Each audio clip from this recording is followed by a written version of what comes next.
மிக பெரிய பூவென வந்தவள் நீதான் நதிகளிலே மிகச்சிறிய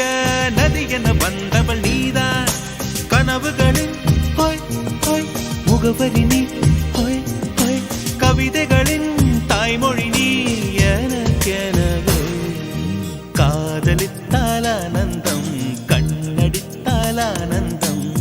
சத்தமின்றி முத்தம் தந்தால் ரொம்ப ரொம்ப ஆனந்தம் பார்த்து கொண்டால் ஆனந்தம் பேசிக்கொண்டால் ஆனந்தம்